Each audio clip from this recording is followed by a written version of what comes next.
घोटाला मामले में गिरफ्तार सीएम केजरीवाल का संकट क्या बढ़ने वाला है? क्या 6 दिनों की पूछताछ में ईडी अपने आरोपों को लेकर कुछ और ठोस साक्ष्य निकालने में कामयाब होगी? ये वो सवाल है जो हर तरफ चर्चाओं में है।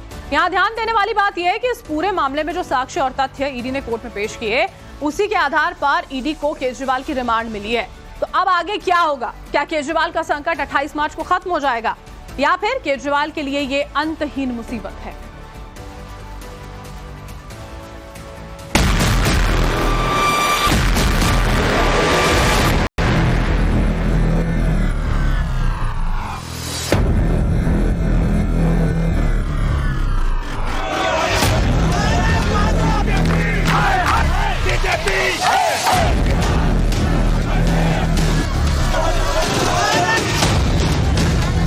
एजेंसीज हमारी जांच नहीं करनी चाहिए क्योंकि हम एक पॉलिटिकल पार्टी है, तो यह कानून से परे की बात है।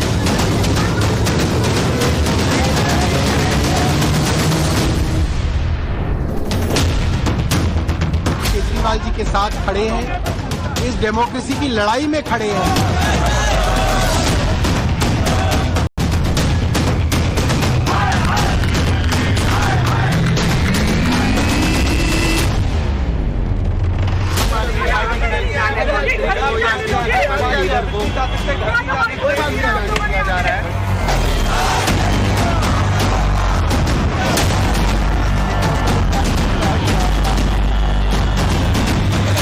अब इनसे कुछ कहना है, कुछ संदेश तो? मेरा जीवन देश के लिए समर्पित है और चाहे अंदर हो पर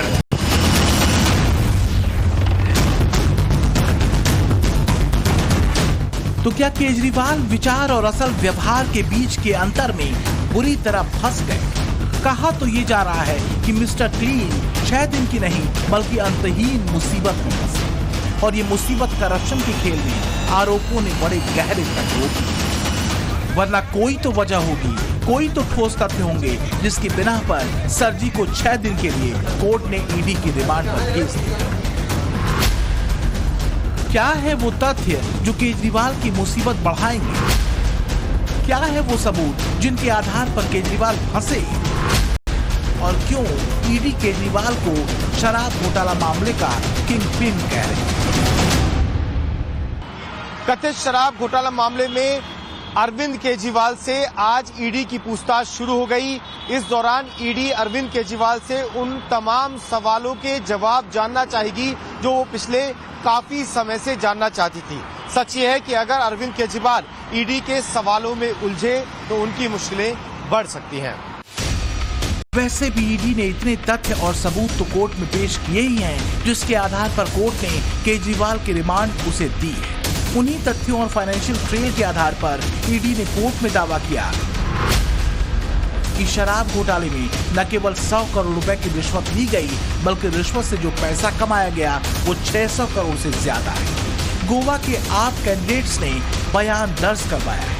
गोवा में चुनाव प्रचार के लिए उन्हें कैश में पैसा मिला। ईडी ने तो यहाँ तक दावा किया कि केजरीवाल पार्टी नहीं कंपनी चला रहे।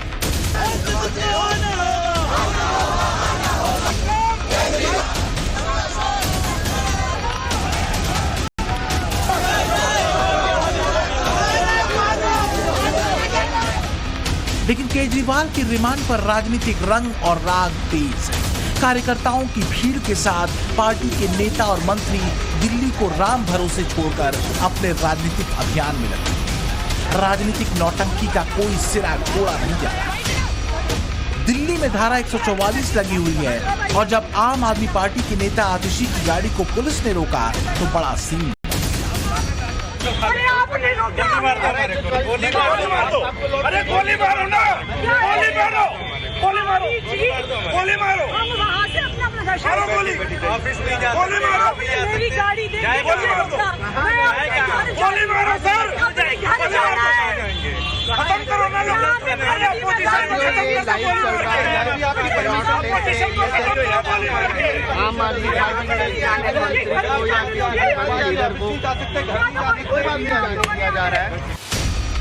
इतनी बेचैनी क्यों है? बौखलाहट क्यों है? क्यों आसमान सिर पर उठाया जा रहा है? क्या सिर्फ इसलिए क्योंकि शराब घोटाला मामले में कसता शिकंजा अब सर जी तक पहुंच गया? और क्या आम आदमी पार्टी के कारिंदों को यह आभास हो गया है कि सर जी की प्रतीक्षा अब अंतहीन होने वाली है? आप भ्रष्टाचार करेंगे और आप कहेंगे भ्रष्टाचार से हमें सुरक्षा मिलनी चाहिए, एजेंसीज हमारी जांच नहीं करनी चाहिए क्योंकि हम एक पॉलिटिकल पार्टी है और हम चुनाव में जा रहे हैं, तो यह कानून से परे की बात है। कोर्ट में ईडी ने जो भी खुलासे केजरीवाल को लेकर किए वो हवा हवाई है। न कोर्ट किसी हवा हवाई आरोप को बिना ठोस तथ्य और सबूत के मानता है। केजरीवाल की रिमांड हासिल करने के लिए ईडी ने बाकायदा कोर्ट में एक नहीं कई तथ्य रखे। पहला तथ्य, उन आरोपियों और गवाहों के बयान जिन्होंने शराब नीति में केजरीवाल के सीधे शामिल होने की पुष्टि की। दूसरा तथ्य, गोवा चुनाव से जुड़े वो चैट जिसका जिक्र ईडी ने रिमांड कॉपी में किया है और वो इलेक्ट्रॉनिक सबूत जिसमें शराब घोटाले का खुलासा होता है। तीसरा तथ्य है, आरोपियों और गवाहों ने जो बयान दिए उससे मेल खाते कॉल डिटेल रिकॉर्ड। अब ये तथ्य कितने मजबूत हैं, कितने गंभीर हैं और कितने असरदार, इसका फैसला तो कोर्ट ही करेगी, कोई और नहीं कर सकता। लेकिन इस सब के बीच आम आदमी पार्टी केजरीवाल की गिरफ्तारी को पॉलिटिकल लाइन से ही समझा रही है। केजरीवाल को तो पकड़ लोगे, लेकिन उनकी सोच को गिरफ्तार कैसे करोगे? पूरे देश में ये रोष फैल गया है कल से कि बीजेपी जो है वो देश में डिक्टेटरशिप लाना चाहती है। राजनीतिक शोर शराबा, हंगामा और आरोप अपनी जगह, लेकिन शराब घोटाला मामले में ईडी के जो गंभीर आरोप फिलहाल सीएम केजरीवाल पर हैं, अगर साक्ष्यों की कसौटी पर सच साबित हुए तो केजरीवाल की मुसीबत बढ़ सकती है। राउज एवेन्यू कोर्ट में ईडी की तरफ से पेश अतिरिक्त सॉलिसिटर जनरल एस.बी. राजू ने यहां तक कहा कि आम आदमी पार्टी एक लाभार्थी है, लेकिन इसका अस्तित्व एक व्यक्ति के रूप से नहीं है। ये एक कंपनी है। कंपनी के कामकाज में शामिल हर व्यक्ति जिम्मेदार है और उसे दोषी माना जाएगा। इससे एक बात के संकेत तो साफ मिल रहे हैं कि ईडी ने दिल्ली के शराब घोटाले मामले में अरविंद केजरीवाल के खिलाफ जो फैक्ट्स और एविडेंस इकट्ठे किए हैं वो उससे पूरे तरीके से आश्वस्त है। ईडी ने रिमांड को लेकर जो पत्र दायर किया था अरविंद केजरीवाल के खिलाफ, उसमें साफ तौर पर कहा है कि जो दिल्ली की शराब नीति बनाई गई थी 2021-22, उसमें कुछ खास लोगों को फायदा पहुंचाने के लिए अरविंद केजरीवाल ने साजिश रची थी।